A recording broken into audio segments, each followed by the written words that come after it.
Hello everyone, today we are breaking down Season 4, Episode 6, Twilight of the Wolf of The Witcher. But before that, remember to like the video, helps out the channel a lot, and subscribe, and yada yada yada, let's get to it. The first thing we see is Vilgefortz speaking with his army of mages. Last episode, he tortured Fringilla to get the location of Yennefer and the other mages against him. He thinks he's going to be able to sneak attack them, but he doesn't know that Fringilla FaceTimed with Yennefer, and that she knows. So Yennefer and her allies are ready for an attack. Vilgefortz opens up a portal above the castle to send a lightning strike down, but it is blocked. They currently have the Aretuza students, the novices, putting up a barrier around the castle. The reason they are having the novices do this is because the rest of the mages need to preserve their chaos, their magic. They don't want to burn through it before Vilgefortz and his people properly attack them. This is more or less a speed bump. They know they can't hold this forever, but the longer they hold it, the more chaos the other side uses, evening the odds a bit. Vilgefortz notices the barrier and he has his mages channel their power to him, so he can do heavier attacks. We also see that his face has basically healed. It takes magic a bit of time to heal things, especially cosmetic things. You may recall Triss was burned in Season 1 during the Battle of Sodden Hill. Those burns are still visible to this day. With Vilgefortz getting this surge of power going through him, it just kinda healed his face. The novices keep holding the barrier though, even though they are in pain, knowing this will help their side in this fight. Vilgefortz is getting a little frustrated and keeps sending attacks. We see some of his mages turn to dust because they used up all their chaos. Like I said, what they are doing here is helping. Vilgefortz is finally able to break through though. Yennefer tells Margarita to get the novices somewhere safe, that they did their job. Yennefer rallies the troops, getting them ready for a fight. I will say this about Yennefer's outfit, it's ridiculous. You are going to just let your belly be exposed like that? At least Philippa has some armor on. She's being practical. I don't know if it's the best time to slay queen, is all I'm saying. I can't tell if her top is leather or not, because that is armor if that's the case, but let's just butt it all the way down. Anyways, Vilgefortz's mages start portaling down to the castle, popping in and out all over the place. Remember, Vilgefortz controls portals currently, so only his side can use them, which is a pain, because you never know where they can come from. Yennefer and the rest of the mages start fighting them off. Last episode, Vesemir had the idea that each person should be partnered with somebody, since the other side can portal wherever they want. Someone to watch your back. And we see that with some of the mages. Francesca is with her fellow elf Ida, and coincidentally enough, elven mages from Vilgefortz's side portal to them, and they battle with one another. Sabrina and Asire are paired with one another. They are using long-range weapons. Sabrina using a bow and Asire using her broom like a spear, and it's flying all over the place, stabbing people. Sabrina's armor is kind of ridiculous too. Very pleasing to the eye, but there's a very big area that is left exposed. We're with Margarita trying to get the novices to a safe area, where Josephus, Vilgefortz's right-hand man, portals in and sends a dagger at her, stabbing her in the gut. Yennefer and Philippa run over. Josephus retreats. Margarita tells them to finish this, and she dies, impaled to the wall. We're now with Lambert and Vesemir. They are paired up with each other. Two mages pop in and they take them on. Witchers can use magic as well, but it is relatively simple compared to what mages do. They are called signs, which are simple spells that can be done with one hand, which makes it ideal when fighting with a sword. They use the sign Quen to block the attacks from the mages. Quen is basically just a shield protecting spell. Vesemir then switches up and uses Ard, which is a telekinetic thrust, which can send opponents back. The mages stumble and Lambert and Vesemir slice them to bits. The two then head to the courtyard where most of the action is happening. Yennefer is still fighting, with Cohen by her side, but she realizes that they can't win unless they get rid of Vilgefortz's control over the portals. Because anytime Vilgefortz's mages start losing a fight, they portal out of there. They need to even the playing field. Yennefer FaceTimes Fringilla, who is currently imprisoned. Yennefer tells her she has to figure a way out, and to get portals back online. Fringilla currently has Dim Meridium shackles on, so she can't use her magical abilities. Dim Meridium suppresses magic, so she's going to need a miracle. Vilgefortz decides to head down to the castle since his minions have softened them up a bit. He and Yennefer have a stare-off. Yennefer shows him the bracelet that he gifted to Seiya back in Season 3. Vilgefortz and Tissaia were lovers and she basically died because of him. I guess she's kind of taunting him with it. Honestly, if you recall him giving Tissaia this bracelet in Season 3, which was like 3 years ago, good on you. Yennefer disappears and Vilgefortz chases. We're now with Fringilla, and it seems she gets that miracle. Two men come to grab her. They are going to drain her chaos to feed the monoliths for the portal blocking. Remember that a person has to be channeling their chaos into it at all times for the portals to be blocked. Fringilla beats the crap out of the two and unshackles herself. She finds where Istrid is being held and releases him. Istrid is the one who figured out how to block people from portaling. If anyone would know how to turn it off, it's him.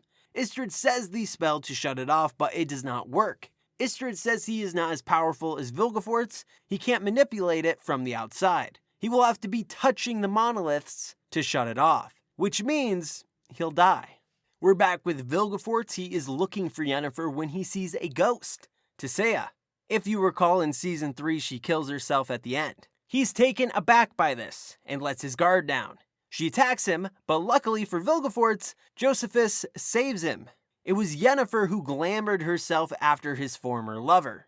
But it was a double bluff. Philippa was glamored as Josephus. She knocks Vilgefortz out. So the reason they did this whole song and dance was to find out what his plan was. Before Philippa revealed herself, she told him as Josephus that they basically have won. Only a few survivors were left. Vilgefortz tells him to burn the place to the ground. Philippa is really mad about this, which I don't really understand why. Yeah, that was his plan. What did you think was going to be? He was just going to let you all leave? Philippa is about to end him when Yennefer says no. She needs him alive. She's going to search his thoughts for Ciri. We then see a vision of Vilgefortz taking blood from Ciri. Istrid told him that there was a way to steal Ciri's power, and this must be a part of that. Vilgefortz is able to turn the tables on Yennefer when she is searching his mind. She hunches down in pain.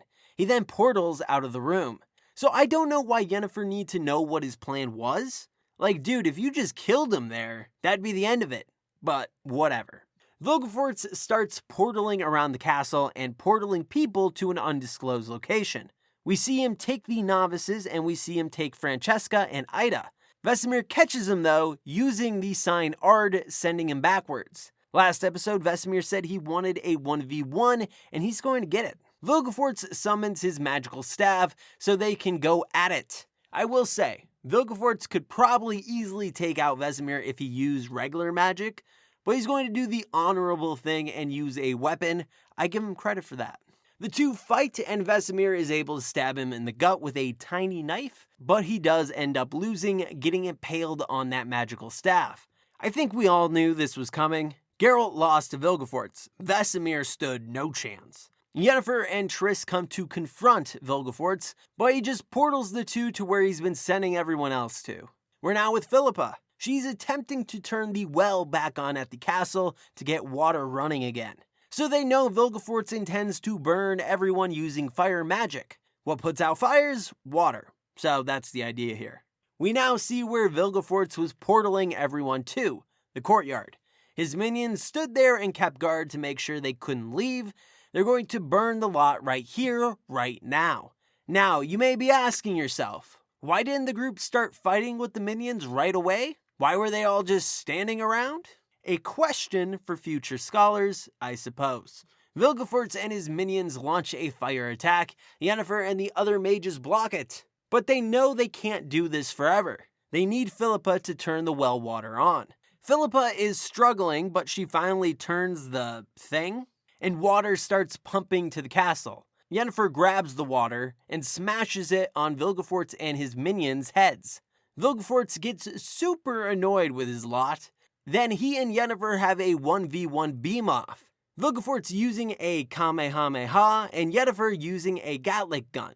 That is the name of the moves, don't look that up. Yennefer is losing, but Fringilla calls her and lets her know that portals are back online. So Yennefer and friends portal out of there before they would be destroyed. They portal behind the rest of Vilgefortz's minions and kill them. Vilgefortz realizes how screwed he is and retreats and portals out. Vilgefortz returns to his base to see that Istred is messing with his monoliths, which is the reason why portals were working again. Istred destroys the rest of the portal block area and passes out. Fringilla runs to him and portals out of there to Yennefer. Yennefer and Istred have a tearful goodbye. He tells Yennefer to find Stygia Castle and find Vilgefortz. He dies in her arms. So Stygia Castle is where they were just at. They can't just teleport there because Vilgefortz has put up protections around the castle. So for instance, Fringilla and Istred, even though they were there, have no clue where. And they can't just follow Vilgefortz's portal either, because he has messed with that too. So if you try following his portal from the residue they leave behind, you'll end up in some random place, which most likely won't be pleasant. We're now with Ciri and the rats. They are doing a heist. But instead of money, they are kidnapping a child. Ciri is a bit put off by this. She's fine with stealing, but kidnapping, not a fan. They make their escape, but they run into guards. Ciri watches the kid as the rest fight the guards. The boy pleads with Ciri to let him go. He knows that she's not like the rest of them. She's a good person. Ciri sees that her friends are losing, so she makes a decision. She knocks the kid out and kills the rest of the guards, saving the rats. She kind of loses it and starts stabbing a dead body multiple times. Missile, her romantic partner, is concerned for her well-being. They are back at the hideout celebrating. Gizeller, the leader of the group, praises Ciri, saying she will take this group to new heights. She is by far the best fighter they have. Kaylee even gives her praise, and he constantly was crapping on her for the last 5 episodes. He offers her some Fizztech, which is basically cocaine. Ciri does it and the party kind of starts. Missile walks out and Ciri follows. She can tell something's wrong. Missile is concerned for Ciri and says she has this darkness. Like what she did to those guards was overkill. Ciri says this darkness is a part of her. There's no way to shut it off. She just has to accept that. Missile says, all right. We're now with some of the guards who escaped that massacre, telling the tale when Leo Bonhart overhears it. He wants to know which way the rats headed out, but the guards won't say. Bonhart has a discussion with them in the alleyway then. Most are dead. The one tells him to find a man named Hotspurn. He would know.